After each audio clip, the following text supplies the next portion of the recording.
Hi friends, welcome to Desi Cook. Tomato నిల్వ పచ్చడి.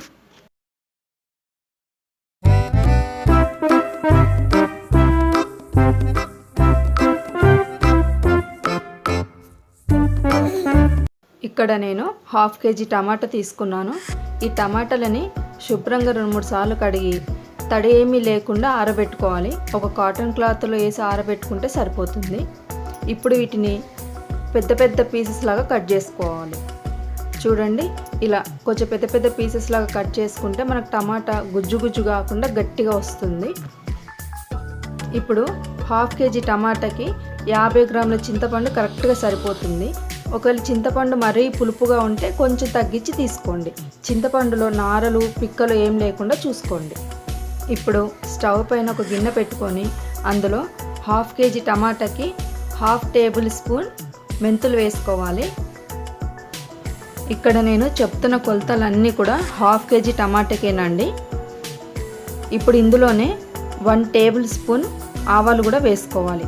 పచ్చళ్ళు చేసేటప్పుడు ఎప్పుడైనా ఇలా జీలకర్ర మెంతుల పొడి అప్పటికప్పుడు వేయించుకొని ఫ్రెష్గా కొట్టుకొని వేసుకుంటే చాలా బాగుంటుంది. వీటిని దూరగా వేయించుకొని ఒక ప్లేట్లోకి తీసుకొని చల్లార్చుకోవాలి పూర్తిగా. ఇప్పుడు అదే గిన్నెలోకి మనం కట్ చేసి పెట్టుకున్న టమాటా పీసెస్ వేసుకోవాలి. కాకపోతే ఏంటంటే తడి ఎక్కడ లేకుండా చూసుకోవాలి. ఇప్పుడు ఇందులోనే మనం తీసి పెట్టుకున్న చింతపండును కూడా వేసేసుకోవాలి. మీ పులుపుకు తగ్గట్టు చూసి వేసుకోండి.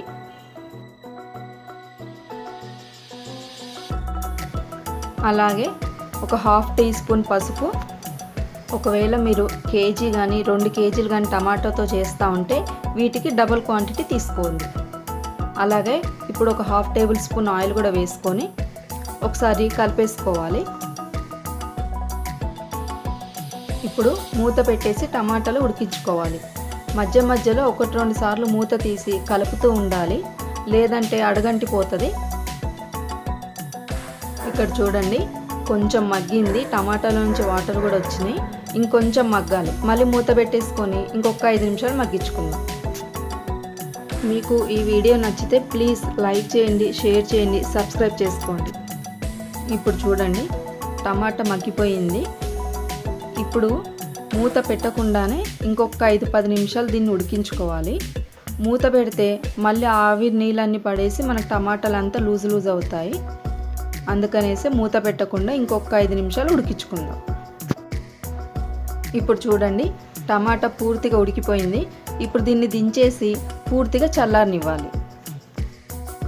ఇప్పుడు మిక్సీ జార్లోకి మనం వేయించి చల్లార్చుకున్న ఆవాలు మెంతులు వేసుకొని పౌడర్ చేసుకో. చూడండి, ఇలా ఫైన్గా పౌడర్ చేసి పెట్టుకోవాలి. ఇప్పుడు ఇంకొక మిక్సీ జార్లోకి మనం చల్లార్చుకున్న టమాటాలని వేసుకోవాలి.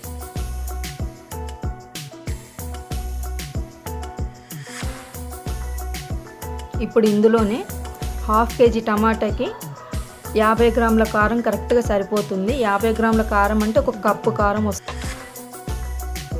కారం కొంచెం ఎక్కువ తినే వాళ్ళైతే ఒక 1 టేబుల్ స్పూన్ ఎక్స్ట్రా వేసుకోవచ్చు. ఇప్పుడు ఏ కప్పుతో అయితే మనం కారం తీసుకున్నామో అదే కప్పుతో 1/2 కప్పు ఉప్పు వేసుకోవాలి. ఇప్పుడు ఇందులోనే ఒక గడ్డ వెల్లుల్లి రెబ్బలు కూడా వేసేసుకోవాలి. అలాగే మనం పొడి చేసి పెట్టుకున్న ఆవ పొడి కూడా మొత్తం వేసేసుకోవాలి. 1/2 kg టమాటాకి ఈ పొడి కరెక్ట్గా సరిపోతుంది. వేసుకున్న తర్వాత ఒకసారి మిక్స్ చేసుకొని దీన్ని ఫైన్ పేస్ట్ చేసుకోవాలి. ఇలా పేస్ట్ చేసుకున్న తర్వాత దీన్ని ఒక బౌల్లోకి తీసుకోవాలి. ఈ పచ్చడి చేస్తున్నంతసేపు కూడా ఎక్కడ తడి లేకుండా చూసుకోండి. ఇప్పుడు ఈ పచ్చడిలోకి తాలింపు వేసుకుందాం. ఇక్కడ నేను మామూలుగా ఇంట్లో వాడే ఆయిల్ వాడుతున్నాను. ఎందుకంటే 1/2 kg టమాటానే కాబట్టి. అదే కేజీ 2 kgలు అలా చేసుకున్నట్టయితే ఖచ్చితంగా నువ్వుల నూనె కానీ పల్లి నూనె కానీ అది మాత్రమే వాడాలి పచ్చడిలోకి. ఇక్కడ 50 గ్రాముల ఆయిల్ వేసుకున్నాను. ఇప్పుడు ఇందులో 1 టీ స్పూన్ ఆవాలు వేసుకోవాలి. అలాగే 1 టీ స్పూన్ జీలకర్ర ఇది కూడా వేసేసుకొని కొంచెం వేగిన తర్వాత ఒక 4-5 ఎండుమిరపకాయలు కట్ చేసుకొని అవి కూడా వేసుకోవాలి. అలాగే ఒక 10-12 వెల్లుల్లి రెబ్బలు కూడా వేసుకొని తాలింపుని దోరగా ఫ్రై చేసుకోవాలి. కొద్దిగా కరివేపాకు రెమ్మలు కూడా వేసేసుకొని స్టవ్ ఆపేసుకోవాలి. పచ్చళ్ళల్లో ఎప్పుడు కూడా తాలింపు వేడివేడిగా ఉన్నప్పుడు వేయొద్దండి. పూర్తిగా చల్లారినాక కానీ లేదా కొంచెం గోరువెచ్చగా ఉన్నప్పుడు కానీ వేసుకోవాలి. ఇప్పుడు స్టవ్ కట్టేసాం కదా, ఇప్పుడు ఇది కొంచెం గోరువెచ్చగా అయిన తర్వాత పచ్చళ్ళలో వేసుకుందాం. ఇలా తాలింపు చల్లారిన తర్వాత వేసుకుని కలిపేసుకోవడమే. అంతే, ఎంతో టేస్టీగా ఉండే టమాటా నిల్వ పచ్చడి రెడీ. ఇది 4-5 నెలల వరకు నిలువ ఉంటుంది.